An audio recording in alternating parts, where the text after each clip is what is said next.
A murder case exploded right in the middle of a poor residential area on the west side of Los Angeles. Local police teams rushed in as reports of a slain body rang incessantly on the switchboard. The small alley was cordoned off in minutes. Under a white tarp lay the body of a gaunt man, his physique riddled with needle marks. In the center of his chest, a deep, clean carving, the letter P. No signs of struggle, no cries for help. The killer worked fast, precisely, almost coldly. Station Captain James Miller commanded the scene directly. His face was tense as steel as he ordered the area sealed off and the forensics team brought in immediately. On the ground, a fake police badge cut in half lay next to the body, along with blood that had dried into patches. Everything was arranged carefully like a challenge. A symbol meant more as a declaration than a hidden clue. When the forensics team examined the carving, they noticed the knife cut was deep and even, without tremors or breaks. The blade was sharp, and the person wielding it had experience using precision tools. The preliminary report stated clearly, the incision bore the characteristics of a professional operation. In the temporary investigation room, coordinators scanned surveillance data around the area, only to discover that the entire camera system had been cut for 6 minutes, coinciding exactly with the time of the victim's death. 6 perfect minutes, nothing more, nothing less. The FBI received the notification and dispatched a team of agents to coordinate. Their commander, the special agent in charge of the northern region, recognized similarities to 3 cold cases. All victims were heavy addicts or petty criminals, killed cleanly, not robbed, with no signs of assault. Only the letter P on the body. The system had never identified the killer, but files showed he always left clues, as if deliberately inviting the investigative force. At the scene, Miller presented with a cold and steady voice. He wants to attract attention. He proposed launching a wide-scale manhunt, deploying plainclothes police, and using facial recognition technology on major routes. The order was approved immediately. No one suspected the man giving the orders was the only one who understood the killer's methods so well. While the FBI team collected data, a forensic specialist discovered an anomaly. On the victim's wrist were traces of being tied, but the rope used was a soft fabric type, used only by police to restrain temporarily without causing skin injury. In internal files, that type of rope was issued only to urban patrol teams. The report was sent to Miller's desk first, then to the FBI.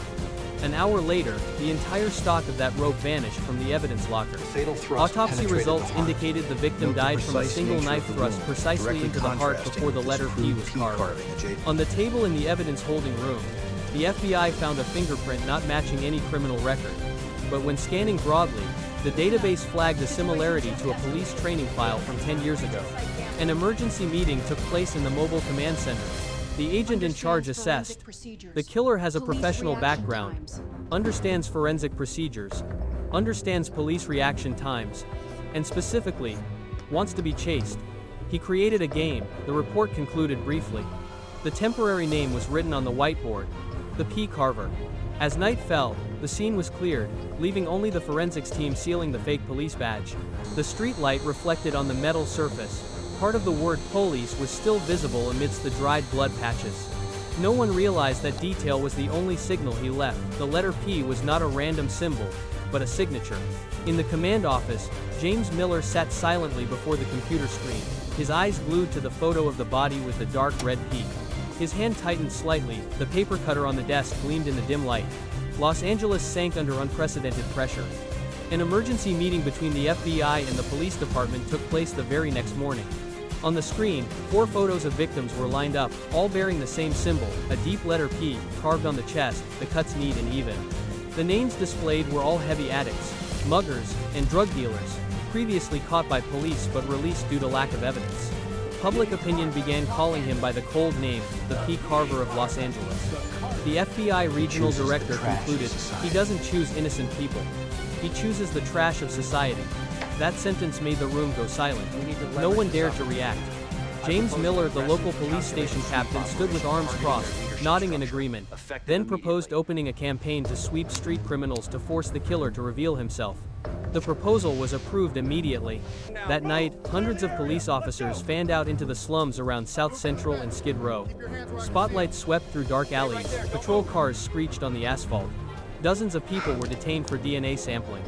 But after just 3 hours, the surveillance system reported a new murder less than 2 miles from the sweep zone. The scene was an abandoned brothel. The victim's body, a familiar drug dealer, was hung up using police-issue handcuffs.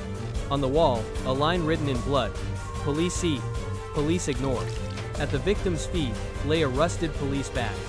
A direct blow to the honor of the entire force. The FBI cordoned off the entire area. Initial reports confirmed the killer knew exactly when units were deployed for patrol, implying he had inside information. A data analyst discovered the GPS signal in a patrol car's radio had been frequency altered, allowing an outsider to hear all dispatch orders. When checking the access source, they discovered the IP address was located right inside James Miller's station network. Miller was immediately summoned to explain. He claimed the system was compromised, possibly by a hacker. His voice remained calm, never skipping a beat. He suggested the FBI check every device in the station to prove his innocence. That request was carried out and everything was perfectly clean. No deleted data, no unauthorized access. Too clean, to the point of being suspicious. Meanwhile, the forensics department discovered a new detail. The knife wound on the victim's chest this time was carved from left to right, opposite to the previous 3 cases. An agent remarked, "He is right-handed, but wants to pretend he is left-handed." The whole room fell silent for a few seconds, then realized the horror. The killer knew exactly they were analyzing him, and was trying to manipulate the direction of the investigation. 2 days later, 2 more bodies appeared in the Long Beach port area. Both had the letter P, both were formerly petty criminals. In the middle of the scene, the investigation team found a torn piece of an FBI group photo, half showing the face of the agent in charge of the case. The other half was taken. He wasn't just killing, he was choosing the next person in the investigative force. Los Angeles fell into a state of quiet panic. The press published relentless updates. Talk shows raced to call the P. Carver the city's janitor. A segment of the public secretly supported him, viewing him as justice in the shadows. The FBI realized they were not just facing a killer, but someone building the image of a hero. Special Task Force 43X was expanded, placing temporary headquarters right inside Miller's police station for rapid coordination. A wrong decision. From the command room, he observed every agent, every analysis board, every forensic report. Every piece of information passed through his hands. And no one realized that every step of the investigation was being gently adjusted by him like holding a compass needle. A white truck was discovered parked illegally near the farmers market in East Los Angeles. A strange stench spreading from the cargo hold forced the patrol officer to call for backup. When the police team opened the rear door, a body slumped out, chest deeply slashed into a letter P. The corpse was a drug dealer for whom the force had just issued an arrest warrant. Everyone understood immediately. The P. Carver had just acted, and he was still nearby. The FBI tactical team was immediately deployed. James Miller arrived just 10 minutes later, directing the setup of a perimeter around the entire zone. He ordered all exits blocked, coordinating with traffic cameras to hunt for anyone who left the area in the last half hour. While the force was dispersing, an agent discovered fresh blood splattered along a gutter leading to an old cold storage warehouse behind the market. The door was locked from the outside, but inside, a flickering light was visible. A breach signal was broadcast. The Special Task Force immediately surrounded the site. The order to storm in rang out, gun stocks smashed into the lock. Inside, rows of rusted shipping containers were stacked high. On the mottled cement floor was a man still breathing weakly. A P freshly carved on his chest. The dagger was still buried to the hilt. A camera placed up high was recording the entire scene. The lens pointed straight at the door as if he already knew they would come. The FBI rushed the victim to emergency care, but the man died on the way to the hospital without speaking a word. Crime scene analysis showed the killer had left less than 5 minutes prior. The back door of the warehouse was ajar. Wet boot prints trailed out to the parking lot outside. The pursuit team followed, flooding into the container area. A figure wearing a baseball cap ran across the clearing, throwing something back. An explosion rang out, a container was blown apart, metal shards flying like rain. 3 agents were injured, 1 suffered a broken leg. Smoke and dust blinded them, and in a flash, the black shadow vanished amidst the chaos of starting trucks. Miller directed a pursuit by car. A series of units were deployed to block intersections. From a surveillance helicopter, infrared cameras detected the suspicious truck heading toward the I-5 freeway. The chase took place during rush hour. Sirens wailing continuously. When the FBI intercepted the vehicle, the driver was already slumped over, throat slit. In the back seat was a mannequin wearing a police uniform. The letter P, carved on its chest. Blood still warm. A perfect camouflage trap. The entire area was locked down. The FBI concentrated forces to search around the market, but there were no traces left. Night fell, and bad news reached headquarters. One agent had succumbed to severe injuries. The siege had officially failed. In the temporary command room, cold light covered the tense faces of the investigators. Miller sat silently at the corner of the table, flipping through the area map, then quietly remarked, "He is testing us." The next morning, an anonymous email sent to the FBI's general inbox contained a short video. The footage captured the tactical team rushing into the cold storage, filmed from the pre-mounted camera. A distorted male voice rang out. "You arrived on time as always. Next time, don't let your people die in vain. Police protect, I correct." The screen turned off, leaving the final characters. P6. He numbered his own cases, as if writing the file on behalf of the investigative agency. The media department was shaken when the video leaked out in just a few hours. The press described this as the biggest public humiliation for the FBI in Los Angeles in years. Pressure piled onto every individual in the task force. Meanwhile, Miller appeared unusually calm. He went on television, speaking briefly. "The killer wants to show off he's smart, but he is just a sick individual. We will catch him, whoever he is." Los Angeles entered a period of chaos. Within less than a week, 5 new cases occurred consecutively, all with the same characteristic. The letter P carved on the victim's chest. All street criminals are addicts. The intensity of the actions exhausted the entire law enforcement force. Every morning, the press published a new body and called it a message from the purger. At the command center, the city map was thick with red pins. The agent in charge of the case announced preliminary results. The killer clearly understood the force's reaction protocols, choosing locations situated between areas where troops had just been withdrawn, acting only within a vacant window of 2 to 4 minutes, enough to leave the scene before the nearest unit returned. He knew the shifts, patrol routes, even the shift change times. There was no longer any doubt this was someone with professional knowledge.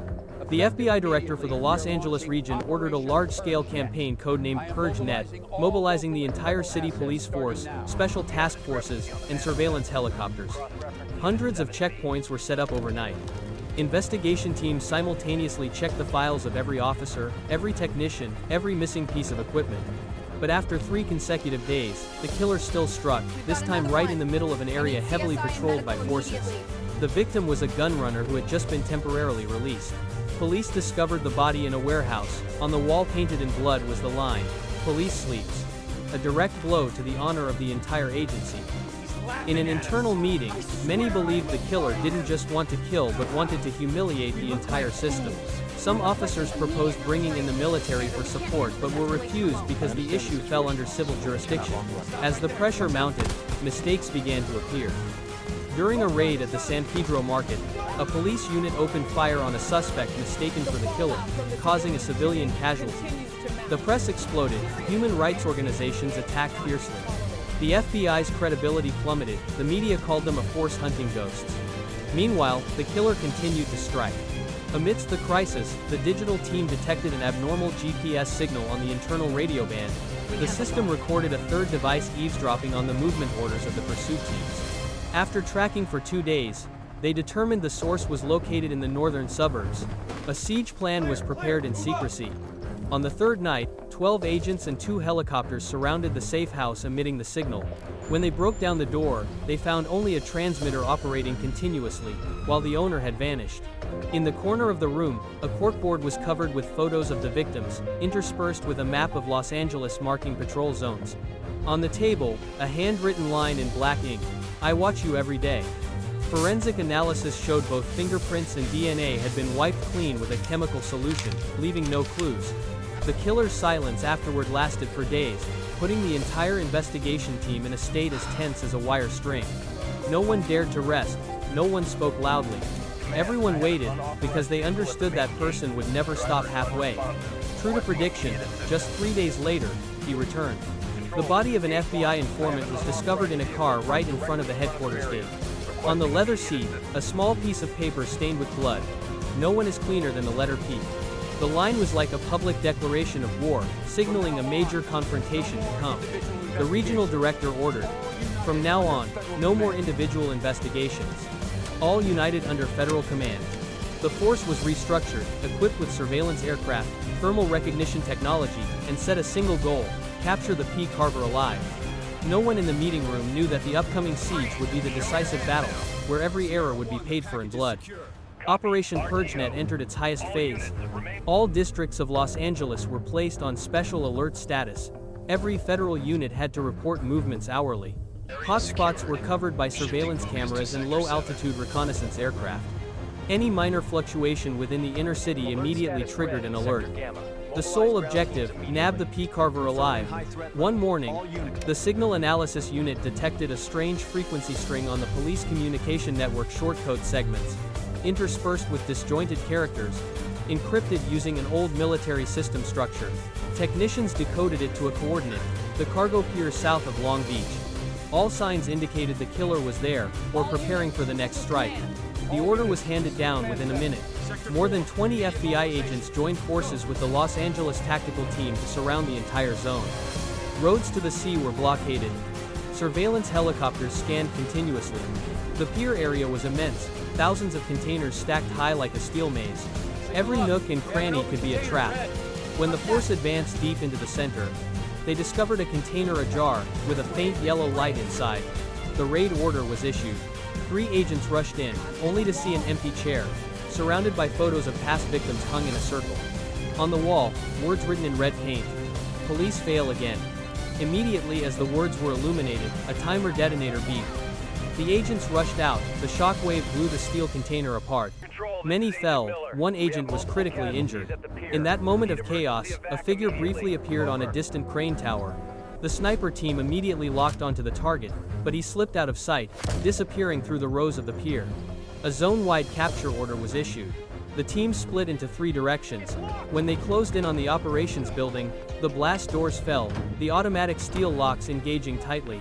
In the control room, screens lit up, broadcasting a live video. The killer sat in the shadows, his distorted voice ringing clearly over the internal PA system. "You use justice to cover up failure. I use the blade to correct. Today no one dies. Unless you choose the wrong path." The screen switched scenes. A schematic of the pier displayed in red light, in which 6 locations were marked blast points. The FBI had to decide: defuse the bombs or pursue. The commander ordered the team to split, half to handle explosives, the other half to pursue the signal source. The countdown clock showed only 8 minutes. Within 5 minutes, 4 devices were safely dismantled. The remaining 2 were buried deep within locked steel containers. Helicopters had to use industrial magnets to pull off the lids while ground forces controlled the surrounding perimeter. In the final 3 minutes, the whole team withdrew from the danger zone. 2 small explosions rang out, creating thick columns of black smoke. No lives were lost, but a group of agents suffered severe concussions. In the smoke, a movement signal from a thermal scanner showed a person running toward an abandoned fuel depot. Forces immediately shifted direction. When they broke in, they only saw a mannequin wearing a police uniform, a large letter P painted fresh on its chest, and a paper pasted on the chest: "I was here, before you were born in this system." The whole city was shaken by the failure. Information about the explosion leaked. The media labeled Operation Purge Net the Long Beach disaster. Dozens of articles called this the worst humiliation of justice in Los Angeles history. The FBI had to hold a press conference to reassure the public.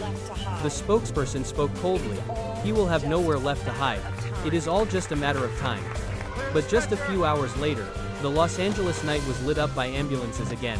A new victim was discovered in the Beverly area, a human trafficker wanted for years. The body bore a dark red letter P. On the floor, a message written in blood: "True justice does not wear a uniform." The entire Los Angeles security system crumbled. Everyone realized this hunt was no longer simply catching a killer, but a war over faith between those who enforce the law and their very symbol. And in the middle of that vortex, the P. Carver remained free, turning every case into a declaration for a twisted justice spreading across the city. Los Angeles slept no more. After the explosion in Long Beach, Operation Purge Net shifted to a critically severe status. The FBI set up an additional auxiliary command center in the north of the city, centralizing all data, from DNA and fingerprints to handwriting samples. Behavioral analysts were mobilized from Washington. The entire investigative system was redesigned with a single goal: determine the true identity of the P. Carver. Fragmented data began to piece together.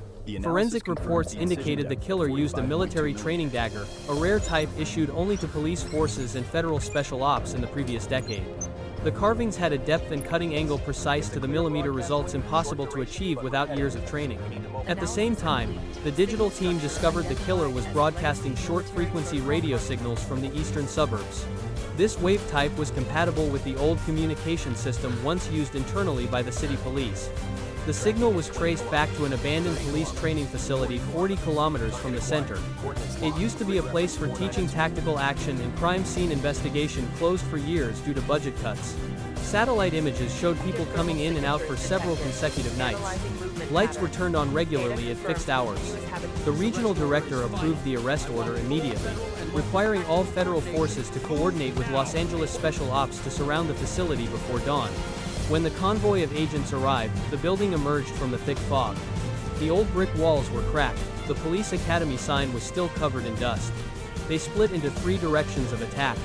Inside, classrooms were abandoned, desks and chairs covered in dust. But in the deepest room, the light was still on. There, dozens of small screens projected scenes from murder sites, interspersed with images of investigation teams. Every pursuit, every meeting, every action of the FBI over the past period had been recorded. The killer watched every step. In the middle of the control room was an automatic radio transmitter broadcasting the loop: police, correct police. On the floor, photos of victims were arranged into a large letter P. A filing cabinet contained a list of dead criminals, with dates and signatures P1 to P23. He had killed at least 23 people. As the technical team was seizing evidence, a noise rang out from the basement. The second task force advanced down, discovering a makeshift operating room with dried bloodstains, a metal table, and neatly arranged surgical knives. On the wall, a scrawled line: "I don't kill people, I cleanse." An agent signaled movement in the rear corridor. The containment order was issued immediately. The steel door at the end of the hall was bolted from the inside. The tactical team used charges to open the door. Inside was dark as a deep pit.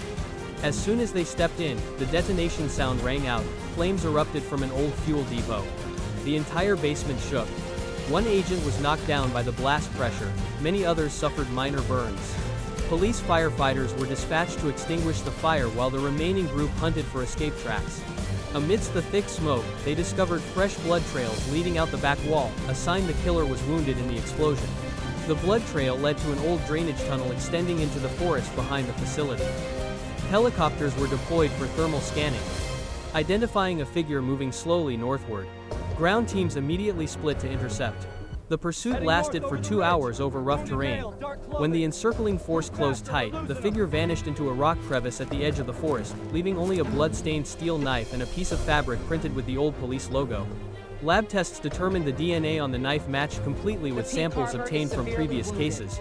The FBI officially declared, "The P. Carver is severely wounded and cannot get far. The net has closed." The regional director ordered a statewide manhunt, simultaneously issuing an emergency notice to all border police stations. News spread across Los Angeles. Citizens poured into the streets to watch the operation live on television. The evening news announced, the perpetrator of the P. Carving murder series was wounded in the raid. The FBI is conducting an intense manhunt. The whole city held its breath. But in the command center, the agents understood clearly: a person trained methodically, able to hide right in the middle of the system, meant the final siege about to take place would not just be a simple chase. It would be the final battle between justice and the one who gave himself the right to define justice. Dawn had not yet fully broken when the pursuit force surrounded the forest north of Los Angeles. From thermal data, a solitary figure was moving around an abandoned warehouse near a dry creek bed. The order to surround the entire zone was issued. 5 special task force teams divided into inner and outer rings. Reconnaissance helicopters maintained low altitude, scanning the area continuously. There was no longer any doubt that was the P. Carver. The vanguard team closed in, discovering the main door was bolted from the inside. They breached the door and flooded in. Inside, the smell of gunpowder was still fresh. On the cement floor, photos of the victims were arranged in rows, each marked with the symbol P1 to P24. In the center was a camera turned on, recording the entire entry of the tactical team. He wanted everything saved like a final ritual. From the attic, the sound of movement rang out. 2 agents advanced up the stairs, pointing lights upward. A figure appeared in the light. A man wearing a gray jacket, holding a dagger, his arm covered in dried blood. He didn't run, just stood looking down at the force below. A warning order rang out, but he didn't respond. Instead, he stepped slowly, the knife placed right at his chest, his voice hoarse and decisive. Justice cannot save the rotten. 3 red laser dots locked onto the target. When he lifted his hand, the first bullet pierced his shoulder. He fell to the floor, the knife dropping out, rolling to the edge of the stairs. The tactical team rushed in, neutralizing him in seconds. The P. Carver was tied up tight, blood soaking through the gray coat, eyes still wide open, half smiling, half empty. On the wooden floor, a scrawled line in black ink, "Police cleans." Checking the scene, the FBI recovered dozens of hard drives containing the entire detailed plan, the list of victims, along with a recording of his monologue. "I chose those who lived by crime, because the law knelt before them. No accomplices, no organization behind me, just a solitary individual acting with the twisted belief that I am the hand of justice." As the ambulance left the forest, agents stood still watching it go, no one saying a word. After nearly 2 months of pursuit, the hunt ended. All data was sealed, Operation Purge Net officially closed. The press simultaneously reported, the P. Carver was captured alive in this morning's raid. Los Angeles escaped the obsession that had lasted all season. But in the command center, no one celebrated. Forensic reports confirmed, the killer was James Miller, the police captain of the West District, the man who had led many campaigns to sweep criminals. His file was clean to the point of perfection, without a single blemish. The fact that he was unmasked left the entire force in shock. At the press conference, the FBI spokesperson spoke only briefly. "We have caught the killer. Justice will be executed by law, not by a knife." Immediately after, the command building turned off all screens. On the table remained an old photo, Miller in uniform, smiling amidst his team. The eyes in the photo seemed to still be watching, as if wanting to ask the whole world a question that no one dared to answer. Was the justice they believed in truly clean?